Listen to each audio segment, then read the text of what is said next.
Hello there, growth stock investors. Colby the DGI Crab is here today to talk to you about the on the bubble stocks for Tier 2 investors aged 31 to 41.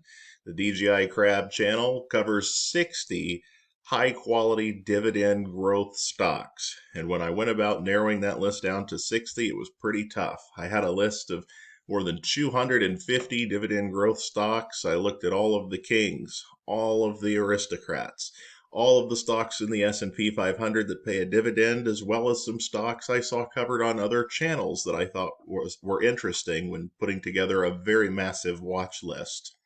And then when whittling down the list to the top 100, I realized that was still too many to be a manageable amount for any single investor to cover.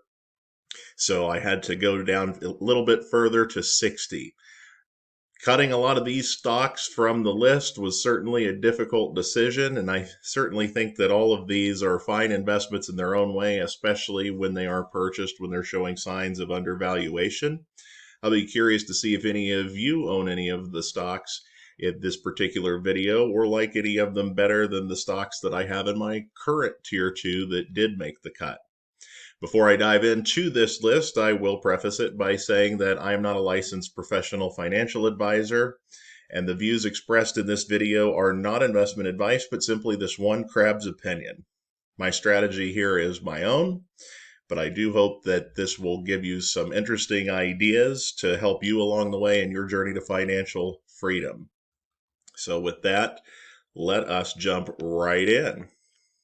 All right, so first one off the bench, so to speak, is going to be Amgen Inc., stock ticker AMGN. Amgen is a massive player in the pharmaceutical industry, and there's a lot to like about Amgen. They typically yield anywhere from 2.5% to maybe as high as 3.5%, depending on what their current stock price is at the time. Nice payout ratio here at 46% currently, and a 12-year history of growing the dividend. They've got the numbers that I like, certainly, with a yield in the mid-2s and a 5-year growth rate in the high single digits. But overall, Amgen just didn't quite make the cut, didn't have quite enough history growing that dividend consistently that I wanted to see. So they were just on the outside looking in for that group in the top 60. Next is Comcast Corporation, stock ticker CMCSA. Comcast is a massive company that I'm sure that you have all heard of before. They have certainly a dividend yield in the range that I like. Again, it's in that mid-2s to low-3s range most of the time. A very reasonable payout ratio of under 30%. And they've been growing the dividend at the rate that I like to see for Tier 2, in that high single-digit rate. The issue with Comcast certainly isn't their market share, their market cap, or name recognition. It's just there's, again, similar to Amgen, just not quite the amount of history that I wanted to see when whittling this list down. Tier 2, by the way, is the largest tier that I have in that final cut with 19 stocks. So there was a lot of competition to get into that tier, and Comcast was certainly very close, but just didn't quite make it.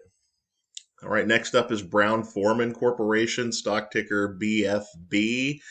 So Brown & Forman, the makers of Jack Daniel's whiskey, as well as a lot of other alcoholic beverages, they have they're kind of an interesting one. Their starting yield is a bit low for the Tier 2 investors. Most of the time it's between 1% and 2%.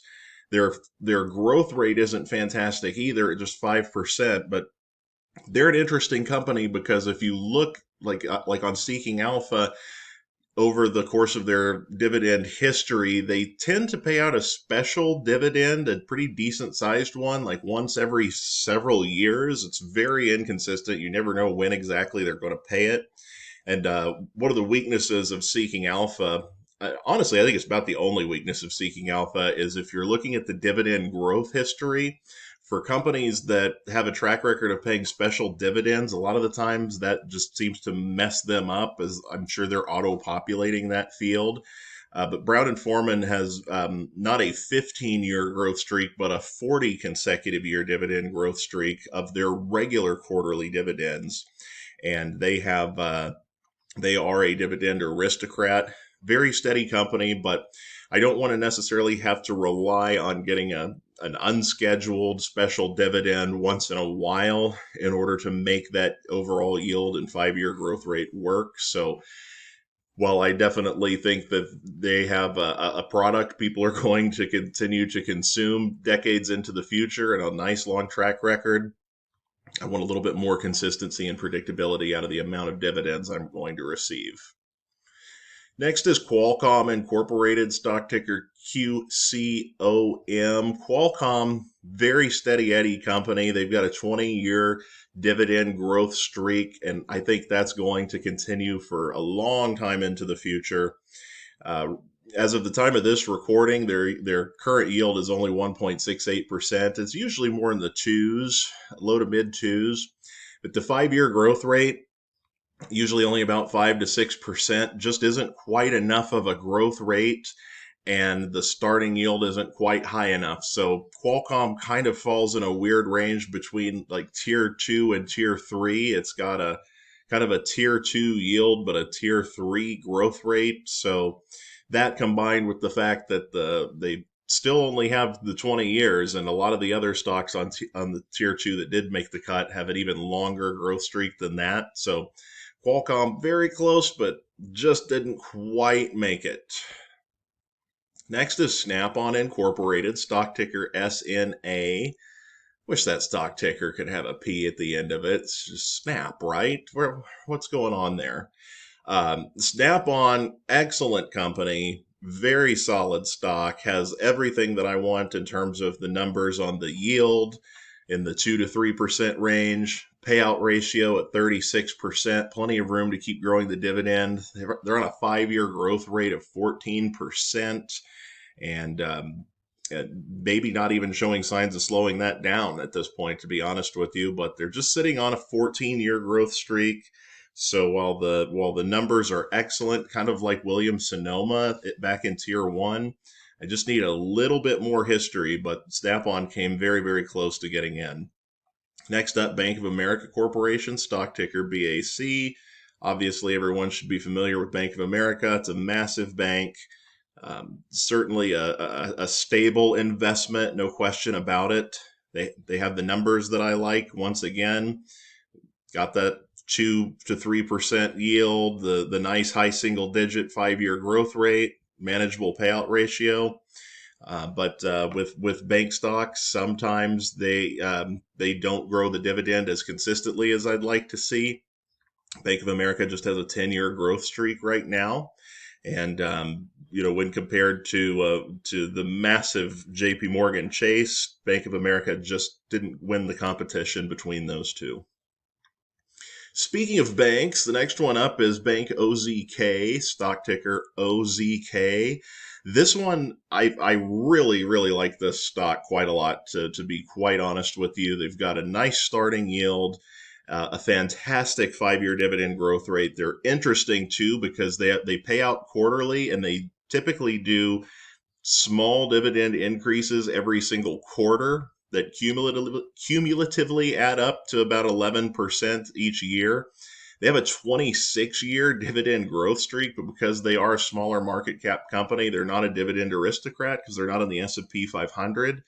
Really, market cap was the main thing that kept this one out. It really is. I wanted my tiers to really be sleep well at night stocks.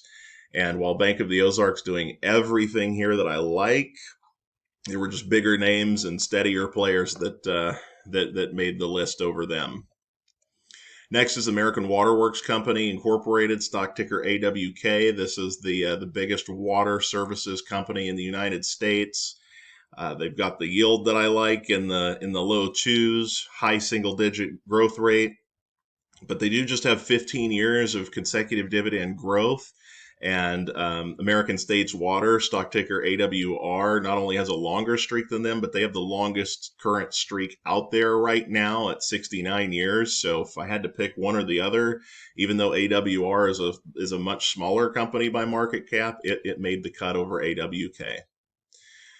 Next is Honeywell International Incorporated, stock ticker HON. Honeywell's gigantic company, very stable, steady stock. The only problem with Honeywell is they just don't seem to be a company that is all that concerned about consistently growing the dividend year over year. They have some special dividends they pay out here and there, and they don't always do increases. So when you take that into consideration with what's generally a lower starting yield, while I love the company and it's a very solid stock, I'm looking for consistency and predictability in the dividend payments and the growth. And Honeywell just does not offer that to me. Next is Cisco Systems Incorporated, stock ticker CSCO, big time tech player.